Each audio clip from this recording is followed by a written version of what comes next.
Hello everyone, welcome back to I smart study point. तो देखिए, आज के वीडियो में हम क्लास 12th हिंदी का एक मोस्ट इंपॉर्टेंट क्वेश्चन देखेंगे जो कि बहुत ज़्यादा इंपॉर्टेंट होगा 2024 बोर्ड एग्जाम के रिगार्डिंग।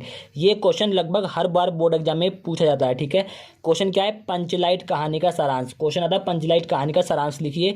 इसके अलावा एक और कहानी है जिसका नाम है बहादुर कहानी। बहादुर कहानी का सारांश। ये दो क्वेश्चन ऐसे क्वेश्चन है जो हर बार बोर्ड एग्जाम में पूछे जाते हैं। किसी बोर्ड एग्जाम में 5 नंबर में पूछ लेते हैं, किसी बोर्ड एग्जाम में 8 नंबर में आ जाता है। ठीक है, लेकिन एक ना एक आपका या तो पंचलाइट कहानी का सारांश या फिर आपका बहादुर कहानी का सारांश, कोई ना कोई एक सारांश पूछता ही है। ठीक है, तो इसको मैं आपको आज के इस वीडियो में इतने अच्छे तरीके से क्लियर कर दूंगा, आप सुन के ही याद कर लेंगे। मात्र आपको खाली लिखना भी नहीं है, खाली सुन लेना है वीडियो को एंड तक, आपको पूरा का पूरा याद हो जाएगा। ठीक है, ध्यान से सुनिएगा। चलिए हम स्टार्ट करते हैं आज का ये वीडियो। सबसे पहले इसमें 3 किरदार हैं, जान लेते हैं 3 किरदार कौन कौन से हैं। ठीक है, देखिए गुलरी काकी। गुलरी कौन है? देखिए गुलरी काकी और उसके बाद है मुनरी। ठीक है, अब देखिए जो मुनरी है वो गुलरी की बेटी है। ठीक है, मुनरी जो है वो गुलरी की बेटी है, यानी कि गुलरी जो है मुनरी की माँ है। ठीक है, और ये जो मुनरी है एक लड़का है इस कहानी में, गोधन। ये मुनरी इसकी प्रेमिका है। ठीक है, जो मुनरी है वो गोधन की प्रेमिका है और जो गुलरी है वो मुनरी की माँ है। ठीक है, समझ में आया? तो ये 3 किरदार हैं इसमें। और उससे पहले मैं आपको बताता हूँ पंचलाइट होता क्या है।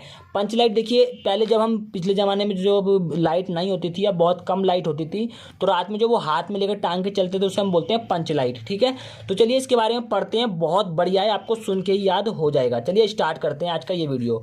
तो देखिए, फणीश्वर नाथ रेणु जी द्वारा लिखित इस कहानी में, यानी कि ये कहानी किसने लिखी है? फणीश्वर नाथ रेणु ने। तो 1 नंबर में क्वेश्चन आ जाता है कभी कभी। ठीक है, तो ध्यान रखिएगा, ये कहानी किसने लिखी है?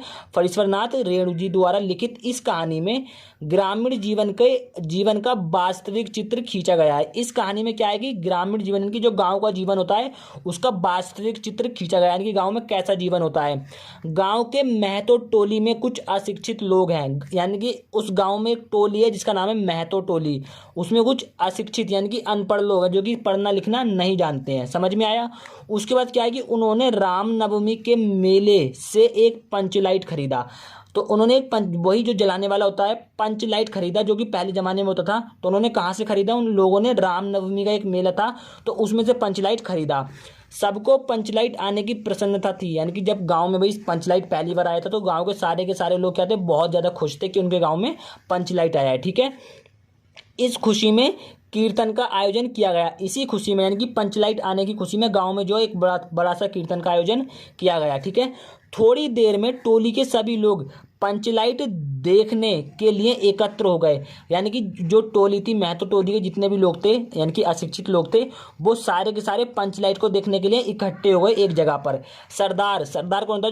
जो गांव का मुखिया होता है। ठीक है, जो मुखिया गांव का, सरदार ने, सरपंच जिसे बोलते हैं, सरदार ने पंचलाइट खरीदने का पूरा किस्सा लोगों को सुनाया। यानी कि जो सरपंच था, सरदार था वहाँ का, तो उसने कैसे पंचलाइट खरीदा, क्यों खरीदा, ठीक है, वो सारा का सारा किस्सा जो गाँव के लोगों को सुनाया।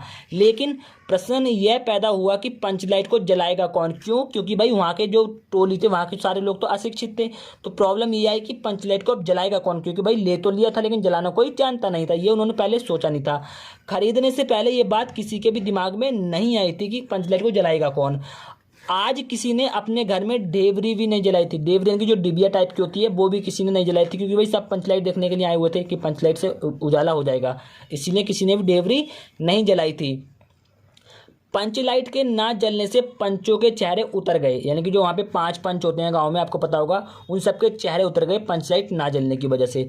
गुलरी काकी की बेटी मुनरी, मैंने अभी आपको बताया था कि जो गुलरी काकी है इसकी बेटी है मुनरी, और मुनरी जो है वो गोधन की प्रेमिका है। ठीक है, तो यहाँ पे वही बोल रहा है, गुलरी काकी की बेटी मुनरी वहीं पर बैठी थी जहाँ पर सब लोग बैठे थे।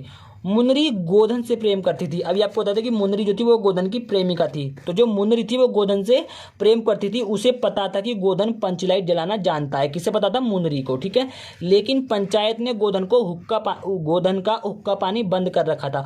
हुक्का पानी का बंद कर रखा था, मतलब इसका ये हुआ कि उसे जो है कैद करके रखा हुआ था, या किसी वजह से उसे सजा दे रखी थी जिसकी वजह से वो गाँव में घूमा फिरता नहीं करता था, इसलिए उन्हें बंद कर रखा था। मुनरी ने चतुराई से ये बात सरदार तक पहुंचा दी कि गोधन पंचलाइट जलाना जानता है। ये बात उसने कैसे भी करके सरदार तक पहुंचा दी, वहां तक, ठीक है। सभी पंच सोच में पड़ गए कि गोधन को बुलाया जाए या नहीं बुलाया जाए, ठीक है। अंत में निर्णय लिया गया। सरदार ने छड़ीदार को, जो कि यहाँ पे कह सकते हैं चौकीदार या जो भी होगा, तो सरदार ने छड़ीदार को भेजा, लेकिन छड़ीदार के कहने पर गोधन पंचलाइट जलाने नहीं आया। अब क्या था कि भाई जब सरदार को ये बात पता लग गई कि गोधन जो है जलाना जानता है पंचलाइट को, तो उसने छड़ीदार को भेजा गोधन को लेने के लिए, लेकिन गोधन उसके कहने पर पंचलाइट जलाने नहीं आया। बाद में गुलरी काकी गोधन के पास गई। अब बाद में गुलरी खुद गई गोधन के पास, ठीक है, उसे मनाकर ले आई। गोधन ने अपनी होशियारी से गरी के तेल की सहायता से पंचलाइट जला दिया, यानी कि उसमें एक तेल डलता था गरी का तेल, उसकी सहायता से उसकी हेल्प ली और पंचलाइट को जला दिया। पंचलाइट के जलने से सभी लोगों में खुशी की लहर दौड़ गई, ठीक है, समझ में आया। अंडरलाइन करते रहिएगा और ध्यान से सुनते रहिएगा। पंच पुनः गोधन को जाति में ले लेते हैं, यानी कि उसको आ जाते हैं अपने गांव में ले लेते हैं, अपनी जाति में, मतलब अपने गांव के लोगों के साथ सम्मिलित कर लेते हैं। गोधन ने सबका दिल जीत लिया। मुनरी ने भी प्रेम की दृष्टि से गोधन की ओर देखा। अंत में आगे देखते हैं। अब देखा, गुलरी काकी ने गोधन को रात के खाने पर बुलाया। सरदार ने गोधन से कहा, अब गुलरी काकी ने जो है रात का खाना अपने घर पे रखा था गोधन का, ठीक है। उसी जब ये सारा कुछ निपट गया तो सरदार ने गोधन से कहा, तुम्हारा साथ खून माफ, खूब गाओ सलीम का गाना, ठीक है। ये कोई एक नारा होगा जो कि सरदार ने कहा था गोधन के लिए, ठीक है। तो ये था पूरा का पूरा कहानी का सारांश, पंचलाइट कहानी का सारांश। आई होप कि आपको याद हो गया होगा। कोई ज़्यादा टफ नहीं है, बहुत ज़्यादा ईजी है, सुन के ही आप याद कर लेंगे। जिसने अच्छे से सुना होगा उसको याद हो गया होगा, मैं 101% गारंटी देता हूँ। तो उम्मीद करता हूँ कि आपको आज का वीडियो पसंद आया होगा। अगर वीडियो पसंद आए तो वीडियो को एक लाइक करके चैनल को सब्सक्राइब कर लीजिएगा, और ऐसे ही वीडियो आपको लगातार इस चैनल पे मिलते रहते हैं। बाकी प्लेलिस्ट चेक कर सकते हैं, और भी इंपॉर्टेंट क्वेश्चन पड़े हुए हैं। मिलते हैं नेक्स्ट वीडियो में, तब तक के लिए जय हिंद, वंदे मातरम, भारत माता की जय।